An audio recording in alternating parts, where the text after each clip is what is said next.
Hi, welcome to the internet.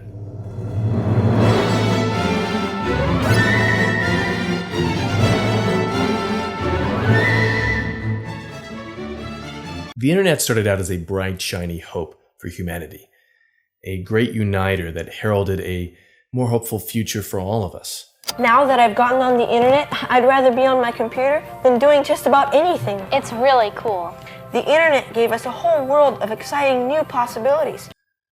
But it's kind of turned into a giant misinformation machine. U.S. officials have warned that Russian interference remains an active threat for the 2020 presidential election. Since its attempts to influence the 2016 race, social media sites like Facebook, Google, and In the Twitter years since the internet went mainstream, the media landscape has become more polarized, partisan, and fractured.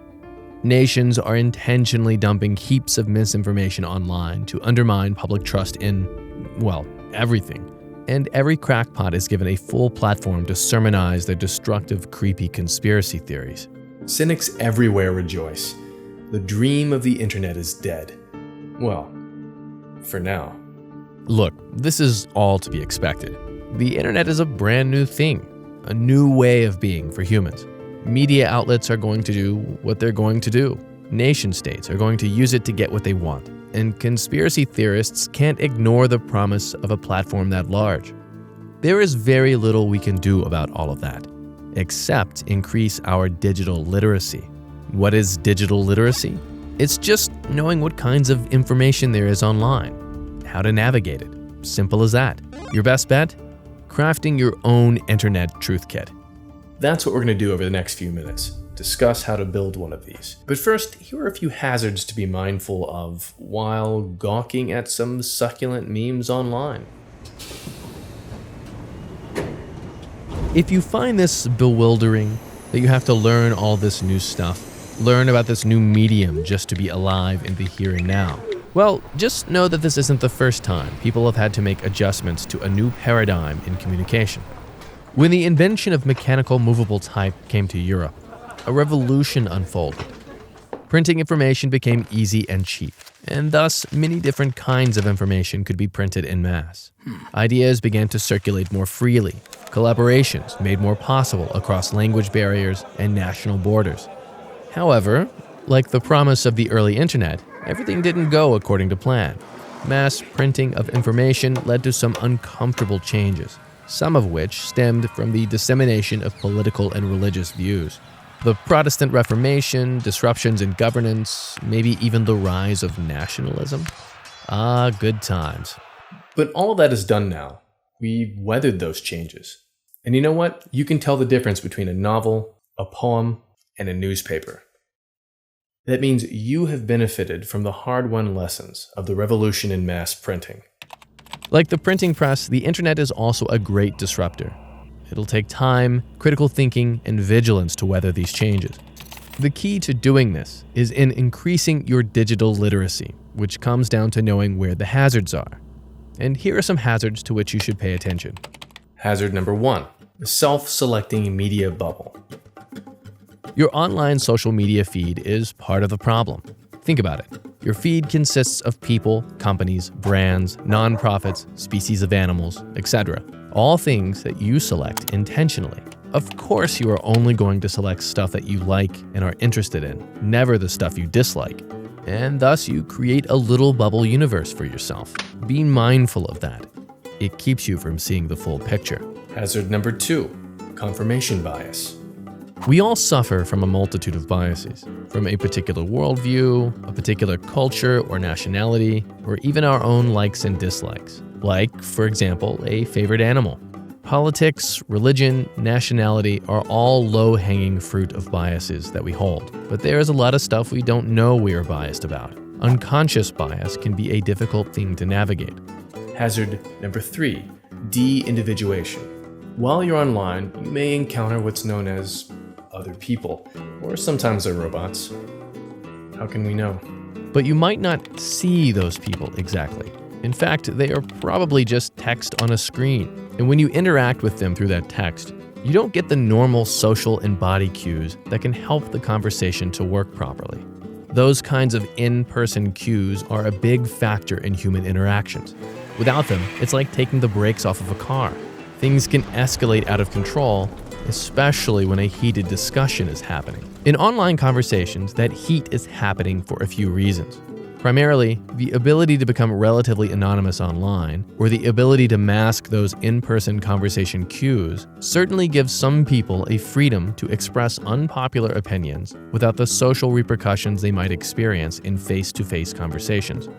There is a bit of a feedback loop to this too. The more we see a position we agree with or disagree with online, the more likely we might be to speak out on it. And the louder, more opinionated, more vitriolic we can become, pushing conversations and positions to more extreme, more polarized positions. Yeah, you can even talk with people all over the world on chat lines. That sounds pretty cool already. Andrew, don't interrupt. So those are some hazards. There are more, but these 3 are game changers. But now that we know what to look out for, how do we combat them? The Internet Truthkit. There are 7 parts to this thing. Let's quickly walk through them and build yourself one of these fancy kits. And remember, the strength of this thing is in using all the different components together. Number 1, Google Foo. What's the first step in checking if a source is legit? Google it, or Bing it. Seriously, just Google it, or Bing it. Phrase the headline from the story in the form of a question, and Google it. Bing it. This will show you, 1, how widespread the story is, and 2, the different viewpoints surrounding that story. You can even ask if the website where you found the story is valid. Do you recognize the website? Is there a Wikipedia page for the site in question? Does the site have an About Us section? Are other news agencies referencing that site for stories? If you're answering no to some of these questions, that could mean a red flag. Number 2. Fact-checking websites. Fact-checkers check facts. It's in the name. There are some popular ones, Snopes.com, PolitiFact.com, FactCheck.org, among others. But I can hear you say, but X or Y website doesn't show us the real facts. Okay, check more than one. In fact, check all of them. Your Truthkit should include multiple fact-checkers. Conveniently, you can follow these kinds of websites in your social media feeds. Do it. That means you can get fact-checked information delivered right to you. It's a beautiful thing. Number 3, Crosscheck Bank. A Crosscheck Bank is a short list of prominent websites that perhaps diverge consistently on viewpoints. The reason to have this is so that you can see at a glance how a story is being reported across the spectrum. This will help you confirm if something is true or not, and more importantly, will help you to peel back instances of bias. What's that? Can't find the story anywhere else online? Well, that's a pretty big red flag that you found some misinformation or outright fake news. The more wide-ranging the spectrum of your Crosscheck Bank, the more diverse the sites in the bank, the better. Number 4, browser plugins. We live in the age of the browser plugin, another wonderful thing about the internet. So, make the internet work for you and plug in some of these plugins. Several of the prominent fact-checking websites have browser plugins or add-ons, but there are also dozens of others too. And what's more, some social media sites have begun to roll out fact-checking or media bias systems of their own. As with anything, you want to do a little homework before settling on one, or trusting a social media website. But don't trust just one. The Internet Truthkit is about having more than one tool to cross-reference. Number 5, pruning the garden. Your Truthkit is like a garden. It will require occasional maintenance. You'll need to weed out fact-checking tools that fall by the wayside, or update your Crosscheck Bank to include or exclude certain sites, and new fact-checking resources will come along. Sometimes the entire internet will make a fundamental change. Sometimes a social media site's fact-checking tool might not be as effective as advertised. Be mindful of that and update your Truthkit accordingly.